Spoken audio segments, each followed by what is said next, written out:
You're at 109 right now. Knock you out.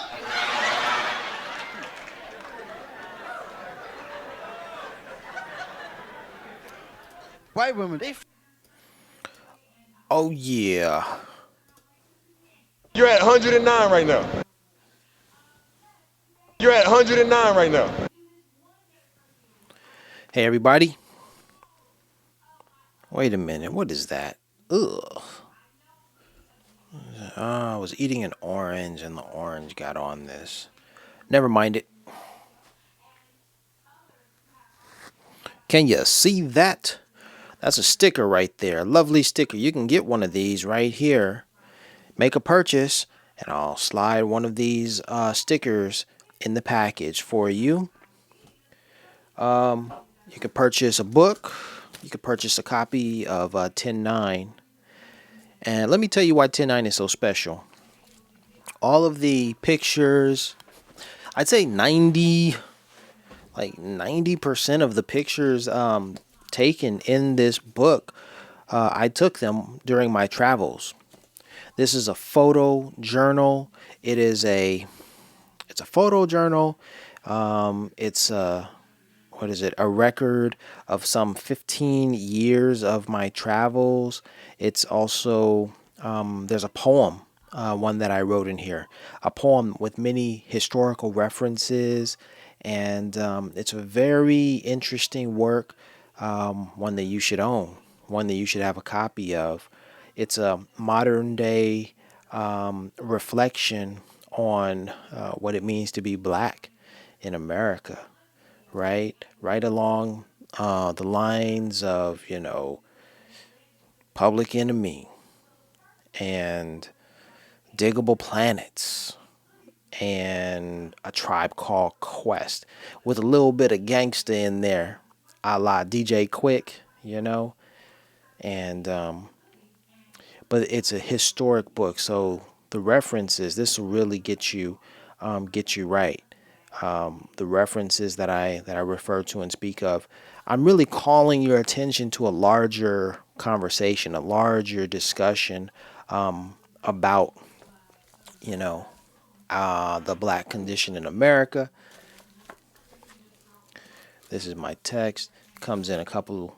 I actually have them in 4 different colors, right?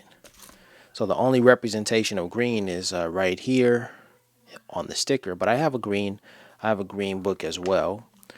We also have a blue book, so it comes in red, which is the crimson. We have the purple, which is royalty.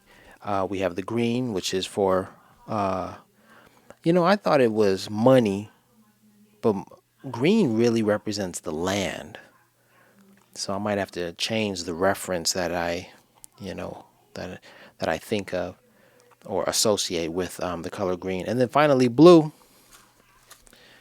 We definitely have blue because the story certainly absolutely references Nipsey. Here's a t-shirt. Oops. There. This t-shirt right here is another work that is representative of 10-9. Kobe, let them know. You're at 109 right now. We have the word Axum, A-X-U-M, written here, Axum. We have the 5, 10, 15, 1, 2, 3, 4, 19 tally marks, or rather 10 tally marks here, 9 tally marks right there for 10-9. We have Basquiat, Jean-Michel Basquiat's crown, and then we have an image of none other than Nipsey Hussle. I did not design this image, nor did I design the crown. This is actually the work of Jean-Michel Basquiat. And then this work over here, let's see if you can see his name. No, you can't see his name. But this is actually a graffiti a mural located. It's a picture. It was a picture taken of a graffiti mural located on Obama Boulevard at the intersection of Obama and La Cienega. This was created by the artist. You can find him on Instagram at Just Created It. Just Created It did this. So it's a fly t-shirt right here. I'll be sending this t-shirt to my cousin. This is his. But yeah, so we have some merchandise here. Now these are creations. These are my creations, right? And this is my perspective, my life that I'm sharing with you. Let me share something with you. Like, how did this book come to be? Well, for one, I was in Saudi Arabia when this cover came to me. When I was laying in bed. I don't know if I was fully asleep or half asleep or what have you, but this idea came to me, a red cover with the white letters that said 10 and 9. And so I jumped up, ran to the computer. I wrote that down. I didn't know how to. Well, actually, I did know. If you go to Microsoft Word, you can change the color of. You can create the color of a particular box of a square. Yeah, and then you can put the letters in there. So I could do it on Word. I later learned how to do that on Adobe InDesign. Well, anyway, yeah, I woke up in Saudi Arabia, and you might think, well, oh, what were you doing in Saudi Arabia? Were you in the military? No. Well, most black men who travel to Saudi Arabia are in the military. What were you doing? Well, I was an English teacher on a military assignment, but I wasn't an English teacher, so I was a civilian. I wasn't affiliated with the military. Okay. I worked for the military. Not the US military, actually. It was for the Royal Saudi Air Force. Anyhow, when do you ever hear about, stories like guys who have stories like mine where, we are doing things that are different or that you don't hear about our lives. Maybe you hear about guys in the military. Maybe you hear about the guys right here in America, in Los Angeles, and they tell their war stories. I'm telling you about my experiences. War stories, personally, no, I haven't had any tragic events occur, and thank God for that. But I have had some bizarre, peculiar, strange, perplexing, vexing, wonderfully stimulating, or mentally stimulating things that occurred to me, and that's what I wrote this book about. I want to share with you, those stories. Now, I must tell you, I'm not a numerologist. I'm not an astrologist, astronomer, and what is this? Spiritualist, a new wave, new age, crystal ball, worshiping sort of, shaman and all of these things. No, I'm just a dude who noticed something during my travels. I'm just a traveler. I boarded airplanes, and I flew from one country to the other, and I just happened to notice something. For instance, I would notice that whenever I was standing in line at an airport and they were, the security guard, whenever the security guard would usher me to a particular aisle to stand in, I remember this happened about 6 months ago now, and I think I was in Denmark, and the security guard was like, he was ushering people into different lines. You walked single file for a moment, and then there were a number of lines to stand in, to go through customs, to have your bags checked. And I noticed that the security guard had directed a black man and I think his white wife or Asian one. I'm not sure what it was, but he ushered the black family, the mixed family, off to this other line over here. Now, here's what the reason why I bring this up is because when I approached the officer for, to be assigned a line to go stand in, yeah, I hope you guessed it. He told me to go exactly where that black man, where he had sent the other black man. So I was like,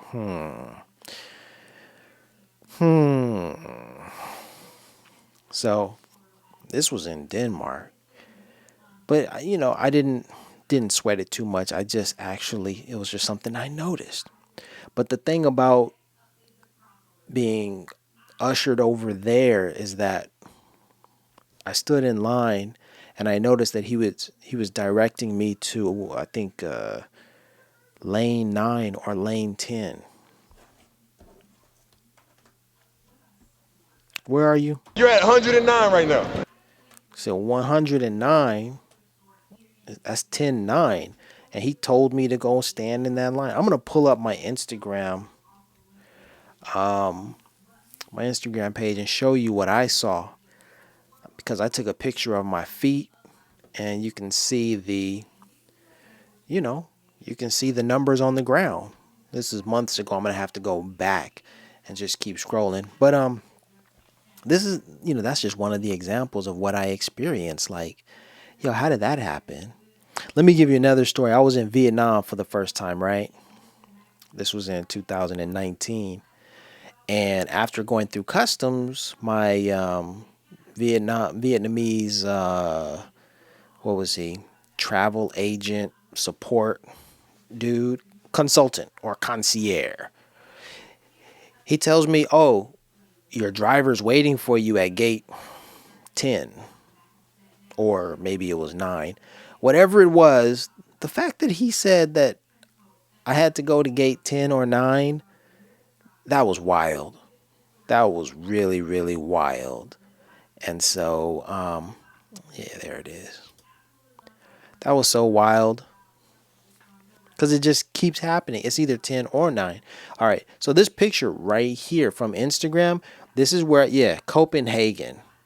Right? I was in Denmark at the Copenhagen airport, and the security guard was like, here, you go stand over in that line. So he ushered me over to line 9. There we go. Specifically, it was line 9, number 9. And on the ground, of course, I could see 10-9 right in front of me. So I was like, look, here it is happening again. This is where you are. You dig? These are my stories. Okay, you're saying, well, that's just one story, right? Yeah, well, my book is full of these moments. I document them. I show them. I'm like, look, here I was over here. Here it was over here. It happened over here. It happened over there. And I was driving tonight, and my dad and I, we were driving. I was driving. Dad was riding with me. And we were driving down Crenshaw. And I told my dad that as we were driving down Crenshaw, I told my dad, hey, this is 59th Street. This is the Crete Academy at 59th Street. This is where Nipsey Hussle's mural is painted on the ground. He said, oh, really? Okay, I didn't know that. Okay. I'm like, yeah, cool. I'm like, all right, Dad. Not only that, but directly next to it, there is a building. It's an apartment building, and the number is 6109. Okay? So I was like, Dad, Nipsey's mural is on the ground, and then right next to it, okay, there's a building. The address number is 6109. And Dad said, okay. I said, the last time Nipsey and 109 were so close in relation was when I was thousands of miles away, probably almost 9,000 miles away, when I was in the desert of Oman. I was in the desert of Oman, and on the day that Nipsey was murdered, I was driving to work an hour or so after learning of his murder when a car cut me off on my way to work. I was in the desert. It's basically a 2-lane highway, and There were very few cars on the road. In fact, at that moment, there were only 2 cars on the road, and that one car happened to cut me off. A jerk. Well, that car's license plate read 1090. So the fact that on the day that Nipsey was murdered, I saw a car, or I saw the numbers 10 and 9,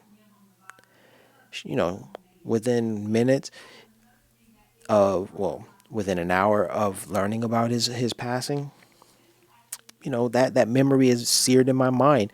And so I can never forget 109 and Nipsey, coinciding. That's just, that's where this book came from. When something like that happens, when I can put together, because I'm able to link Nipsey to 109 in some form or fashion, then that's how I can, arrive at some conclusions and then present this work to you. So it's really dope. It's really deep. Again, I'm not a numerologist, and I don't want to confuse you. But I definitely find things to be peculiar when I travel, and just having seen these numbers, throughout my travels, I can attest to the fact that they are certainly peculiar. And on one level, it's just a matter of me being, of me celebrating my birthday, because 10/9 is my birthday. But on so many other levels, there's just so much more baked into these numbers and into this story that I want to share with you. Pick up a copy at www.iSee109.store. Copies are available, signed copies. Nipsey had the Proud to Pay campaign. I'm following in his tradition because the marathon continues. I have the Proud to Pay. So you can get this, you can get it. You can get a copy, one of these, for as cheap as $10.90. Get a copy. Make sure you have one. Proud to Pay, $109 for one of these copies. It'll be signed. And if you want a personalized signature, and I can throw in some other goodies to go along with it, $1,009 for this text. Of course, I'm going to make sure that you get plenty of goodies if you're $1,000, supporter. And the book is a look into the world. I'm basically bringing the world to you. 40 some odd countries. I think when I wrote this, I had traveled to 36 countries. So as of today, I've been to 42 countries, maybe give or take 2, because those 2 countries, Canada and Kuwait, I actually didn't get out of the air. Well, I got out of the airport. Excuse me. I got out of the airplane in Vancouver. I didn't get out of the airplane in Kuwait. So we landed in Kuwait, and we had about an hour's layover before heading on. But in Canada, I had a 3-hour layover, so I got out the plane. So there you have it. Support art. I support art. You should too. This is Kenny Scharf's work. I've got some work over there from Albert Diaz, one half of Samo with Jean-Michel Basquiat. Some really cool stuff. Stick with me, hang out. This is what it is, y'all. iSee109. Let's check out this. What is this? A commercial. Let's let the commercial run, shall we?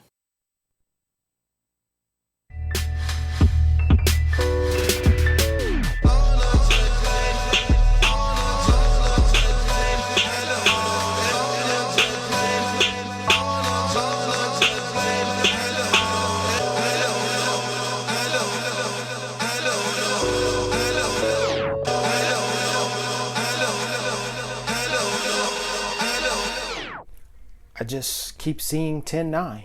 So what does iSee109 mean? Well, iSee109. I saw 109 in Manama, Bahrain. I saw 109 in Tokyo, Japan. I saw 109 in Dammam, Saudi Arabia. I saw 109 in Havana, Cuba. I saw 109 in Nizwa, Oman. I saw 109 in Machu Picchu, Peru. I saw 109 in Mexico City, Mexico. I saw 109 in Seoul, South Korea. I saw 109 in Los Angeles, California. I saw 109 in Accra, Ghana. I saw 109 in Addis Ababa, Ethiopia. I just keep seeing 109.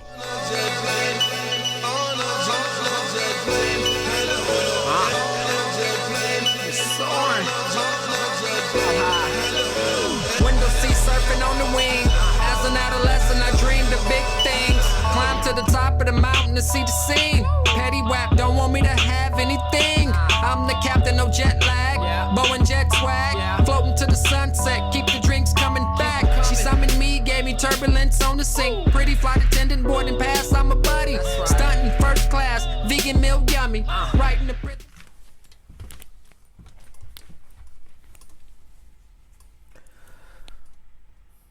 I know what you're saying. You're saying to yourself, wait a minute. He didn't show us a picture of 109 in Saudi Arabia. That's because I didn't take a picture of 109 in Saudi Arabia. It happened. My taxi cab license plate was 109 something something something, but I didn't take a picture of it.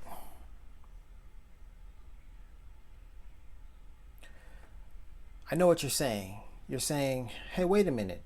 Some of these are 109 or 109, and some of these are 1009 or 1009, but he keeps saying 109. What gives? Well, whether it's 109 or 1009, let's break those numbers apart and let's look at them carefully. If you look at 109, you have 1 and 0, which I see as 10, and you see the 9. So that's 10 and that's 9. And if you have 1009, you have 1, 0, well that's 10, and then you have 0 and 9.